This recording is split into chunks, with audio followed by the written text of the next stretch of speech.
A Stillness at Appomattox, 1953, is a historical nonfiction work by American journalist and historian Bruce Catton and the third book in his Civil War trilogy. It focuses on the final campaign of the Civil War in Virginia, culminating in the surrender at Appomattox Courthouse.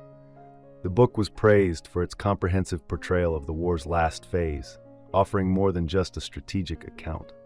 Catton not only explores military tactics and communications, but also delves into the personal experiences and emotions of those involved in the war. It was awarded the Pulitzer Prize for History in 1954. The narrative begins in January 1864, a pivotal point when Union victory seemed increasingly inevitable. General Ulysses S. Grant's campaign, which saw steady progress through the South, eventually cornered General Robert E. Lee's forces at Appomattox in April 1865. Catton highlights the leadership of Grant, along with the contributions of commanders like Phil Sheridan and George Meade, as crucial to turning the war in the Union's favor. Catton offers an intimate look at the soldiers' experiences, emphasizing the widespread disillusionment among Union ranks. After 3 years of grueling warfare, many soldiers were focused more on survival than on the idea of defeating the Confederacy or achieving glory. The book details how soldiers, exhausted and demoralized, faced ever-growing casualties due to outdated tactics in the face of advancing military technology, which made battles longer and bloodier than ever before. In 1864, Grant adopted a strategy of constant pressure on Lee's forces, aiming to move the Union Army between the Confederate troops and Richmond. The battle in the Virginia wilderness, marked by its extreme bloodshed, is a particularly harrowing example of the brutality of this stage of the war. Afterward, the Union forces engaged again in the Battle of Mule Shoe at Spotsylvania Courthouse, a significant loss for the North. Catton reveals that Grant's forces did not advance southward without setbacks.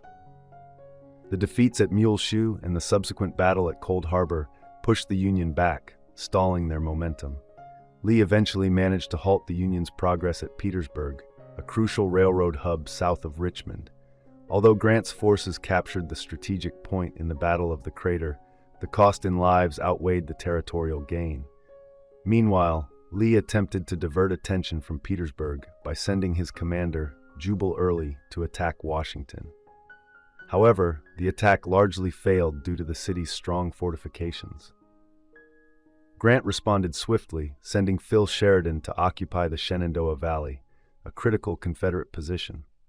Sheridan's success, along with the Union's capture of Atlanta and President Lincoln's re-election, marked key turning points. In the spring of 1865, Lee sought to escape the encroaching Union forces and link up with General Joe Johnston's army in the South, hoping to unite and launch a counteroffensive. In March, Lee attempted a diversionary maneuver, but Grant's army quickly destroyed the decoy and pursued him. On April 9th, Lee was surrounded and, unable to escape, surrendered his army at Appomattox Courthouse. Catton's account of the Civil War's final year underscores the complexity and devastating impact of the conflict.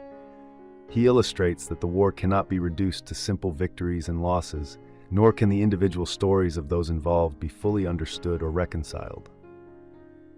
While the dominant American narrative of the time may have looked back with a sense of relief, Catton memorializes the war with a focus on its lingering ambivalence and suffering. I hope you enjoyed this video. Leave a like if you did, and be sure to subscribe. Thank you.